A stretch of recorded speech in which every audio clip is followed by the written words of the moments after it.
been, I really appreciate all the feedback I got, even though I don't know why my comments are turned off. For some reason, YouTube turned them off automatically. I tried to turn them back on, but it hasn't been working. So I'm going to try to turn them on so people will be able to comment if they want on my videos. But thank you for watching.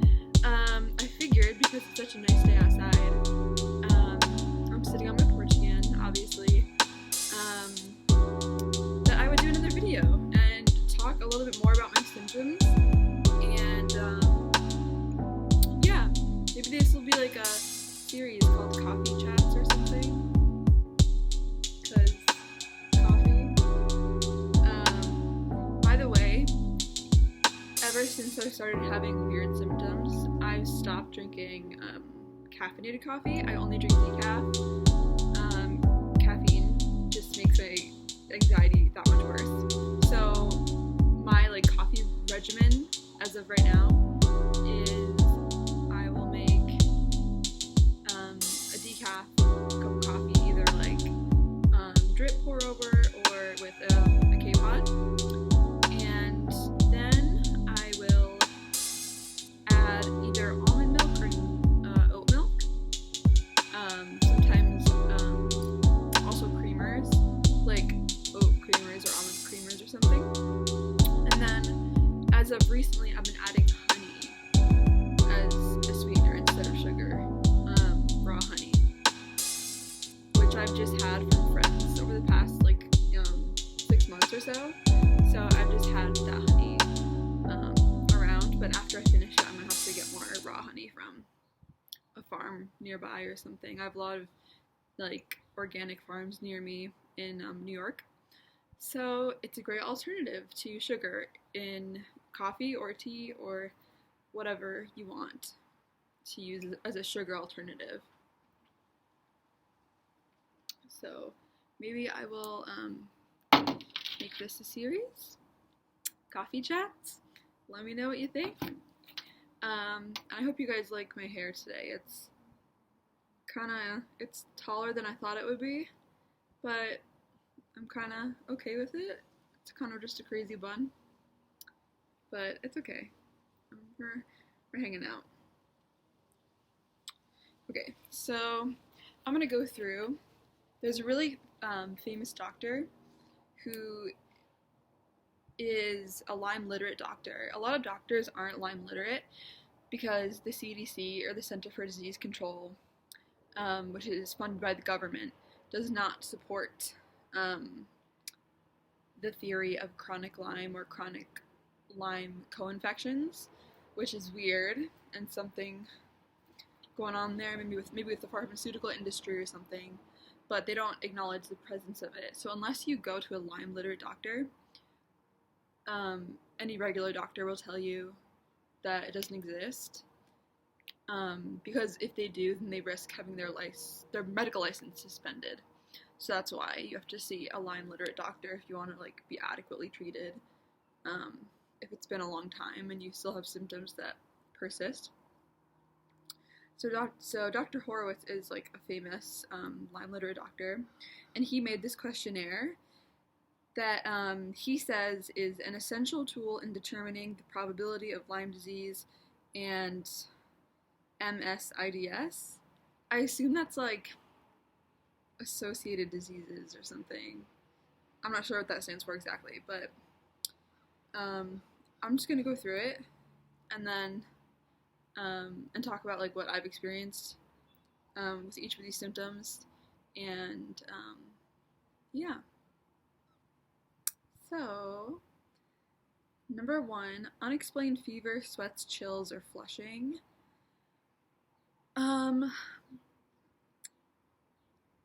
Sweats or chills, I've definitely had over the past year or so. Not a crazy amount of chills, but I have gotten random chills when it's over the summer when I shouldn't be having chills, or night sweats. I've definitely had an increase in just being super hot in the winter when it's cold and you're not supposed to be hot. So kind of like experience both those things, where you're cold when it's supposed to be hot and hot, or brain fog, I swear. Hot when you're supposed to be cold, and cold when you're supposed to be hot. There. Unexplained weight change, loss or gain. I feel like over the past few years, my weight has fluctuated a lot. I'm not sure if that's due to anything infection related or just me and my eating patterns changing, because they definitely have a little bit over the past few years.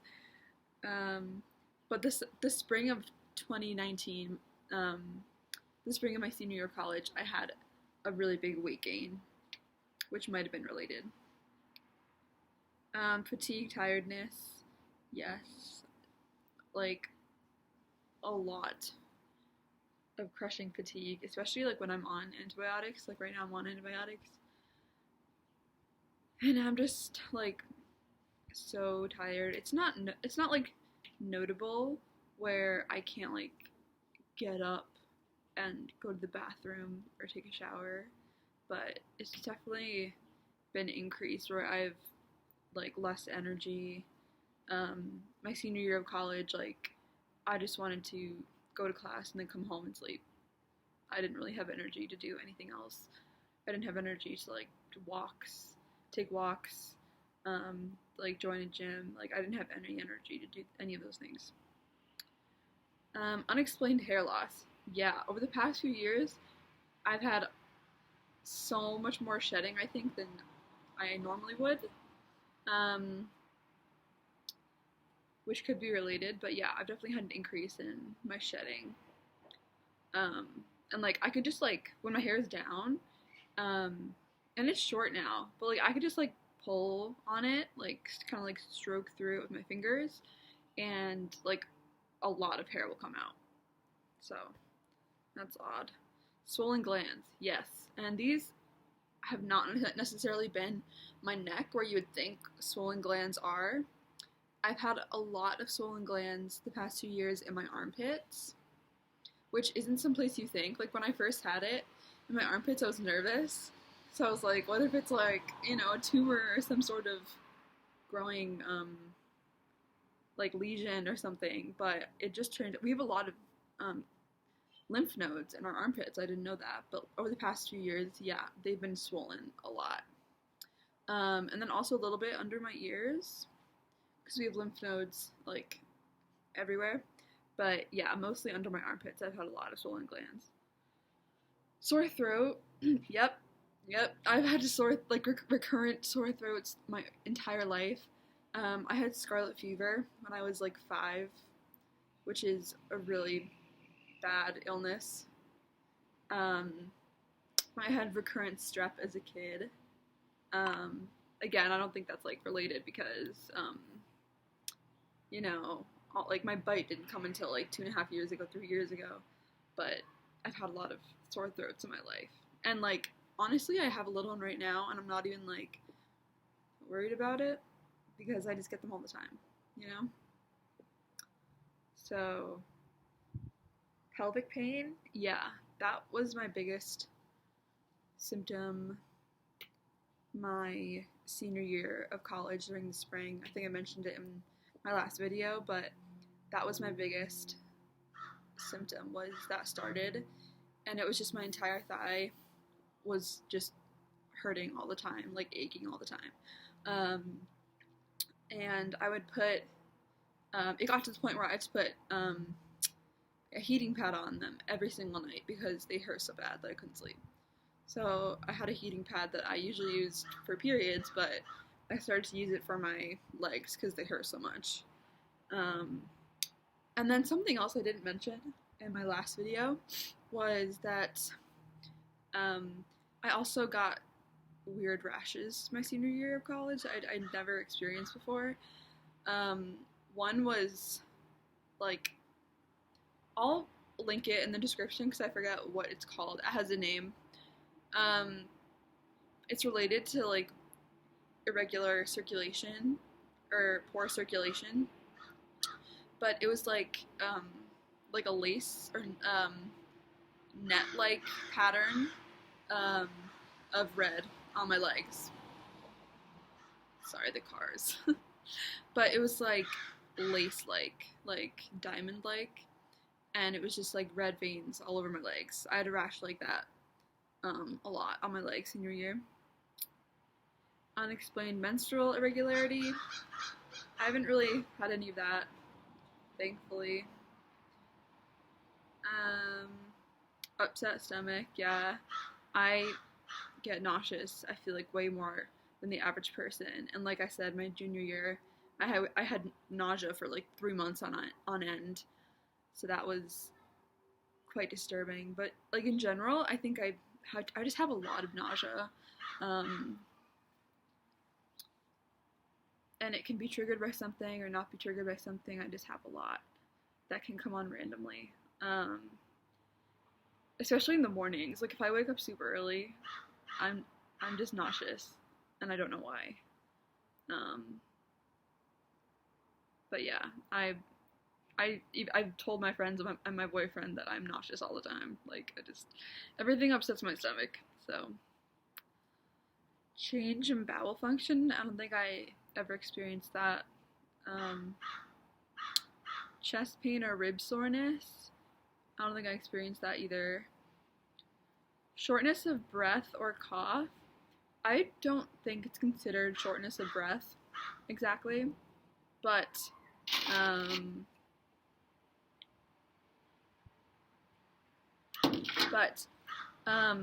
the past few years I have had more of a feeling of like I need more air. I guess a better term for it would be air hunger.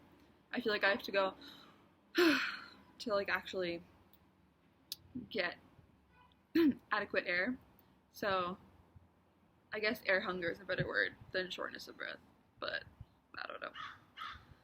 Heart palpitations, pulse skips, or heart block. Yep, I've had heart palpitations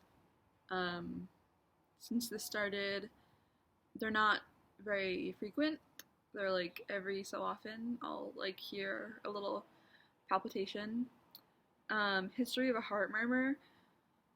I didn't even know that I had a heart murmur, but when I went to my Lyme doctor, he listened to my heart and said that I had a heart murmur. So I guess I have a slight one, although I don't think that's abnormal. I think a lot of people have heart murmurs, and it's not too dangerous unless like your heart isn't working properly. But yeah, I have a slight heart murmur, so there's something. Joint pain or swelling in my knees. Yep, not like swelling. They've never swollen up to like be a huge size or anything, but yeah, my knees and my elbows sometimes get sore, but I haven't had any like swollen joints, which is good. I don't want that. Stiffness of the neck or back. Yeah, I find myself having to like do this stretch a lot more because it feels very stiff. Or like the back of my neck will hurt, so I have to like stretch it forward. Yeah.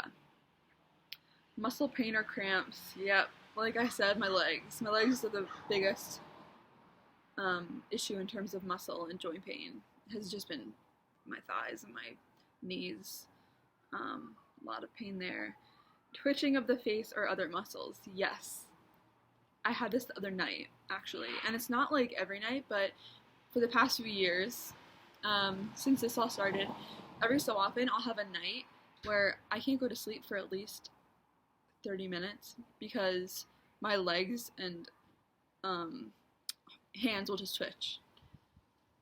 Like involuntarily, obviously, but they'll just twitch, and then my foot will twitch, and then like my head might twitch, and then like something else will twitch. So I have some nights, and it happened like a few nights ago,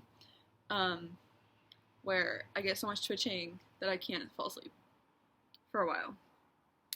And just in general, like I have experienced more twitching the past few years than I normally would. Headaches. Yes, I do get them. Thankfully, I don't get crazy migraines that much. I had a few my senior year that were really bad at night. Like, I was crying. They were bad. And I had to call my parents and have them, like, talk me down from it because it hurt so bad. But thankfully, since then, I haven't really had too many headaches that couldn't be fixed with, like, ibuprofen or Advil. Neck cracks or stiffness, yeah, like I said, like, my neck is always stiff and, like, makes cracking sounds. Tingling, numbness, burning, or stabbing sensations. Yes, like I said in my other video, my senior year, I also started to get tingling and numbness in my legs. That was my first, like, body part that felt numb. And then, the other day, I just started antibiotics for one of my co-infections, and, like, the right side of my face felt cold, like just like a cold patch on my cheek, and, like, my hand will feel cold, and then, like, the side of my, like, body will feel cold. So it's kind of like a cold, tingly sensation.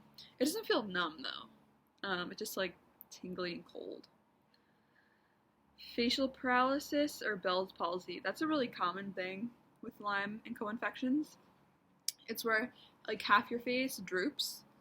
And could also be a symptom of a stroke, obviously, but it's where half your face, like, droops noticeably, and that can be a big early symptom of Lyme and co-infections, but I never had that. Eyes and vision, yeah, like I mentioned in the last video as well, I got way more floaters in my vision. I get flashing lights in my vision a lot, frequently, just, like, white flashing lights. My senior year, I had to get glasses, and I don't think it was a very, very small prescription, but for me it was notable because I had always been the kind of person who could sit in the back and be fine, like, of a lecture hall, but I just noticed that it was just getting more blurry, which could have just been, like, the regular progression of my eyes just getting worse, but I just noticed that I just couldn't sit in the back anymore without needing glasses. So I don't know if that was related or not, but that was something. Ears and hearing. Buzzing, ringing, or ear pain. So yes, like I said, I think in my last video, but I didn't expand on it that much. I'm gonna need a sip of coffee for this. I had a flare-up of my symptoms a few months ago when I had a really bad cold. So that started ringing in both my ears nonstop,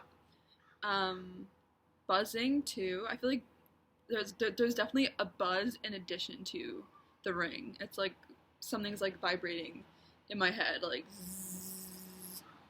So ringing and buzzing. And then this has thankfully gone away, but I also, as a secondary to, like, getting sick, had something called eustachian tube dysfunction, and that's when my ears couldn't drain the way that they normally would quickly. So the eustachian tubes usually drain your fluid or mucus or whatever you have in your ears when you have an ear infection, and they drain it down your throat. So then you start to hear better. But I had eustachian tube dysfunction, so it stayed for a while. The fluid, it didn't drain easily. Like I said, the ringing and buzzing, and also clicking. So, and I looked it up, and that means that, like, the, like, mucus lining of the tube is, like, not working well, so you hear it, like, cracking or, like, clicking. So, like, I still hear it clicking sometimes. Like, sometimes it's not there, sometimes it is there. It's kind of weird. I don't know if that will go away ever, that clicking that I sometimes get, but the ringing and buzzing are the worst. They really have impacted my life in an annoying way, so don't like that. Oh, and I wanted to mention also, I put this in the blurb of my last video, but initially the ringing was just my left ear, but then I took steroids because usually when you have like ringing in your ears, it starts out of nowhere, or sudden deafness, which could be like sensorineural hearing loss. You have to go to the doctor immediately and get put on steroids because they could help reverse your hearing if you like go quickly enough. So that's why I went to the doctor immediately when I was in Germany, and I got put on steroids. But I later learned that if you have Lyme or a co-infection, you really shouldn't take steroids unless it's like life or death situation, because steroids suppress your immune system, and when your immune system is suppressed, then that means it stops working to like attack any co-infection or bacteria, so then it can spread and go to places in your body that you really don't want it to. So it was initially just in my left ear, and this was before I really had confirmed Lyme and co-infections, or I knew about the steroid thing. So I took steroids, and then it spread to my right ear and my head. So I really wish I hadn't taken those steroids, because I think that's what made it worse. So if you think you have Lyme, don't do steroids. They are bad news. And then I also took steroids a few weeks ago because I had a sinus infection, and it also, again, made the ear issues worse. So I really think that when I took steroids, it let the bacteria like spread and affect more of my hearing. So now I know. But yeah. Increased motion sickness or vertigo. I've always had motion sickness my whole life. So this one I don't know, because I've just always had it. Vertigo, I don't have feelings like the room is spinning unless I'm having a panic attack. But I definitely, like, when I get up suddenly, I feel very lightheaded. Even if I've like eaten a lot that day and drink a lot of water, like I'll feel lightheaded like very often. Oh, the next symptom is lightheadedness, poor balance. Yeah, I do get lightheaded quite frequently when I stand up quickly. Poor balance, I don't think I've really had that too much, which is good. Difficulty walking, no, it's been okay. Tremors, no, never had that. Although, okay, this isn't tremors, but I have definitely have started to more easily drop things, like by accident. Like I will be putting something down and I'll throw it, or I'll have a like cup of water and I'll just drop it, or like a cup and I'll just drop it. Thankfully, we use a lot of plastic cutlery at my house, but yeah, I've been just dropping things more, which is odd and not. It's like I like lose motor skills in my hands sometimes randomly, but like that's been happening a lot more, which is weird. Confusion, difficulty thinking. Yeah, just brain fog a lot. My junior and senior year took more for me to like be actually invested in my like homework and in my tests and stuff, which was a real big task because my major was economics, which required a lot of freaking focus. It was really hard, so that was hard. Forgetfulness or poor short-term memory. Yeah, I do have that, but I feel like I've always had that. Again, like just something. I'll like walk into a room and I'm like, I forgot why I came into this room, or like I'll be thinking of something and then forget what I just thought. That happens a lot. Yeah. Disorientation, getting lost, going to wrong places. I haven't really experienced that. Difficulty with speech or writing. I don't think so. like I said, I finished college okay, and that required a lot of writing. So that was fine. Mood swings, irritability, depression. Yes, all of those things. Um, I feel like senior year of college, I was way more irritable than I normally am. Like I I pulled out socially from my friends and like my community. I was definitely just like more irritable, um, and annoyed by like every little thing and every little like action that my friends would do, which is not me at all. Like I'm usually such a happy person. It was very weird for me to be that like depressed and out of it. Didn't make sense. Disturbed sleep, too much, too little. I've actually been pretty okay in the sleeping department. Um, I'd say if anything, sometimes I get too little, but I feel like that's everybody. Exaggerated symptoms of or worse hangover, or worse hangover from alcohol. Ugh. Yeah, I had that a lot my senior year. Um, my junior year, I don't think I had as many of these symptoms. As you can like hear me say, a lot of these things were senior year symptoms, and ongoing. So like now too, I'll have like 2 beers, which usually wouldn't do anything for me the next morning, but I'll have like 2 glasses of wine or 2 beers, and like the next morning I feel like crazy nauseous, like I'm gonna throw up. And that was really exaggerated my senior year. Yeah, I felt much worse reactions to alcohol when they were like small amounts of alcohol. So that was very odd. Um, and then they have more symptoms, but it's just kind of repeats of what they already said. Um, you've had a tick bite with no rash or flu-like symptoms. I did have a bite, like I said in my last video. I don't know if it was a tick bite or not, because it was on a camping trip. Um, so, and I had a lot of other bites like that went along with that bite at the same time, but they all went away. So I guess those were mosquito bites. And the one that I got was itchy for weeks before it actually turned into a bullseye.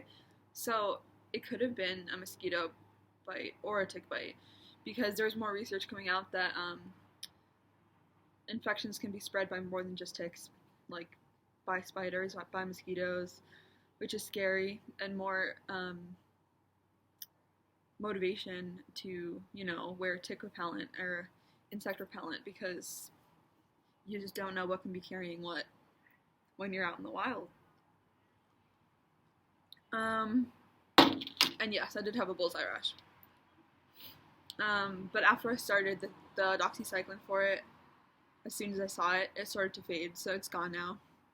But it got about like that big on my thigh. If you have had a tick bite, a bullseye rash, or an undefined rash, yeah, like I said, bullseye and some weird rashes my senior year of college too. You live in what is considered a Lyme endemic area. Yes, yes, I live in the Hudson Valley of New York, which is a very Lyme endemic area. I've growing up, I've seen everywhere signs for, like, be careful, this area has ticks, be careful, this area has ticks, Lyme disease is here. My boyfriend lives currently like 15 minutes away from Lyme, Connecticut, where it originated in the 70s, so yeah, I'm all too familiar with being in a Lyme endemic area. Although now it's kind of everywhere in the US, so, and that's what sucks for people who like live in like the Midwest or the West or the South. Like if they get a rash and symptoms, doctors will usually say that Lyme doesn't exist in their state, which is like crazy because Lyme exists in every state, even Hawaii, and every country. I think it's insane. So whenever a doctor might tell you that, it's a lie. It's everywhere. Even though it was originally from the Northeast, it's everywhere now.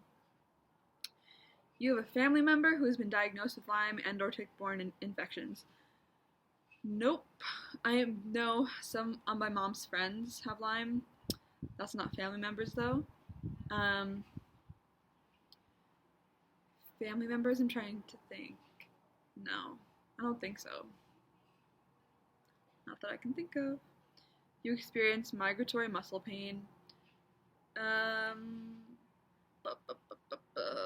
Yeah, like I said, mostly my legs. Sometimes it'll go to like my arms or like my shins, but usually it's my thighs.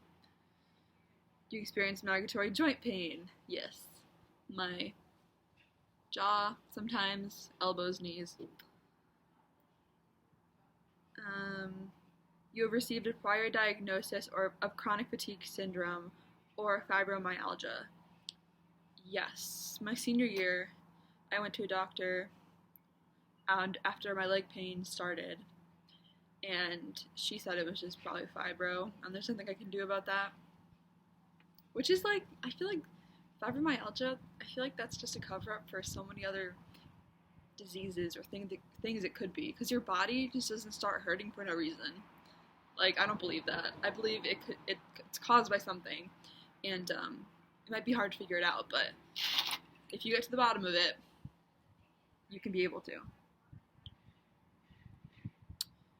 You received a prior diagnosis of a specific autoimmune disorder. Lupus, multiple sclerosis, or rheumatoid arthritis. No, I have never received a diagnosis of that. However, what is interesting is that the spring of 2017, after my eye problem happened, and I went to a Lyme doctor like 6 or 7 weeks after that started. He did a Lyme test, which was negative, of course, because it was just like a regular CDC test. But I had a positive ANA result, and what does ANA stand for? I should look it up. It's like antibody something. But it's basically like the probability of having an autoimmune problem when you've increased ANA levels, and mine was increased. So I had increased antibodies during that time. So even though my Lyme test was negative, I had increased antibodies, which means that it could have been a reaction to getting Lyme. I don't know. That test was negative, but like at the time I had a positive autoimmune like marker, I guess. But then in all my blood tests since then, I haven't had that. So I don't know. That was odd. You have had a positive Lyme test. No. I've never had a positive serological Lyme test, which means based on blood. They test for bands, and the bands correlate to different antibodies that your body produces in reaction to bacteria. So the only band I've ever tested positive for was band 41, which I looked up and means it is an antibody that fights bacteria with a tail. So the Lyme bacteria has a tail.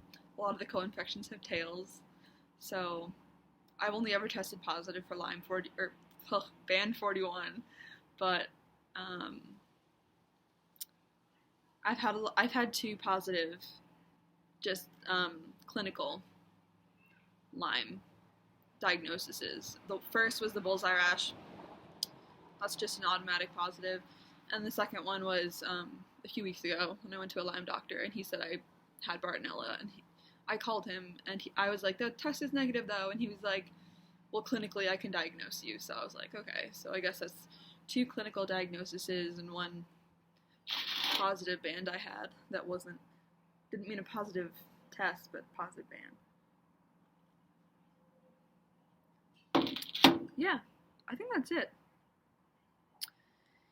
Yeah, so that's just a questionnaire that's used a lot of the time to, I guess, if you don't have access to healthcare or you're not sure you have a mystery illness, and you're not sure what it could be, that's a good questionnaire to take if you think it might be Lyme or co-infections. Again, it could be something also totally different, because it's really hard. A lot of illnesses are like Lyme, like lupus and MS and rheumatoid arthritis. Like, they're all like Lyme. Lyme mimics them, like almost to a T. So it can be hard to distinguish a diagnosis. I've also had, since this started, I've had like 2 MRIs, 1 CAT scan, and they were normal. So I think that way they can rule out MS, because usually there's lesions if it's a MS. But other than that, like, a lot of these illnesses mimic each other, so it's really difficult to find a right diagnosis. But yeah, that was me just going through the questionnaire. By the way, this mug says, "I'm crabby until I've had my coffee. Fire Island, New York." Yeah. But, yeah, so I just wanted to do like a more in-depth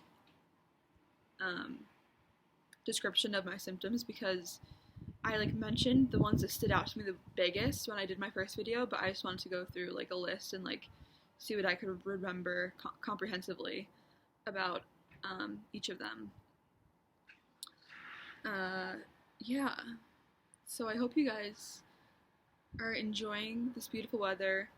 I know it's a really difficult time for a lot of us as well, with anxiety about the coronavirus. And I think that's making my anxiety worse, and I'm sure a lot of your guys' anxiety worse, just like living in these times where you're just stuck at home.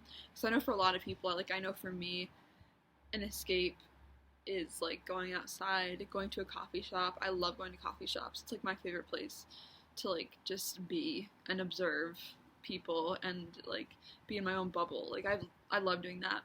But it's such a weird, scary time, and a self-isolating time, which has to be hard for a lot of people who are extroverts especially. But it's also a good time to like look in and like reflect on yourself and like maybe things that you can better within your life or yourself. Like I'm wondering if there's this crazy universal silver lining for me right now that's like the universe. I mean, it's horrible what's going on, and I hope it ends soon, and, you know, this pandemic gets resolved, but I'm wondering if this is like a universe giving me like self-healing time that I think I need to really deal with a lot of my symptoms right now.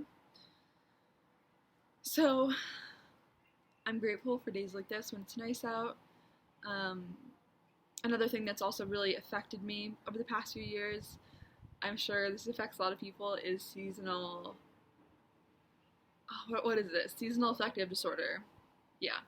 Where your mood is really affected by the season, or whether it's the weather, like whether it's sunny or rainy or gloomy. It can really have an effect on your mood and well-being.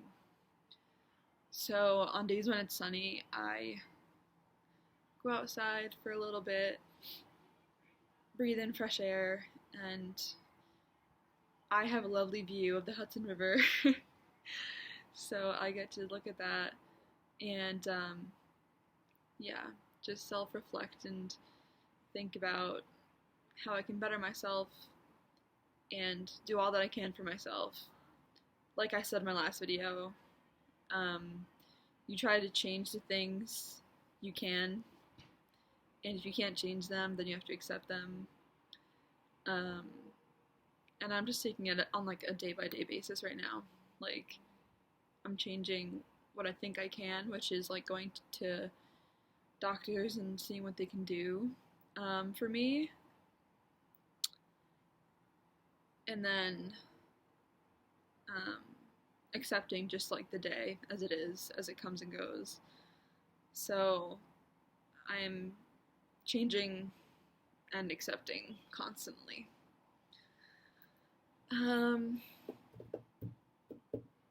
Yes. So thank you for watching my video again. I hope you enjoyed it, and I hope you enjoy this mug. I got it from my dad a few years ago. Yeah.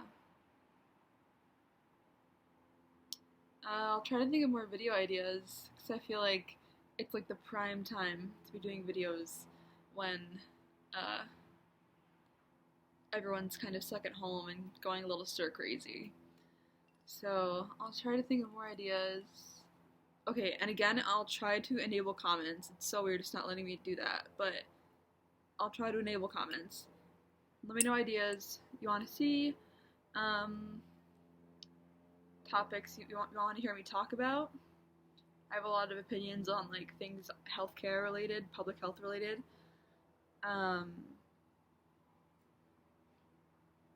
So yeah, we'll see. We'll see how it goes. But yes, have a wonderful Thursday. Weekend's coming up. Have fun with your friends and family. Self-isolate though. Stay home. Play games. Do some self-care. And yeah, stay safe. Alright, bye guys.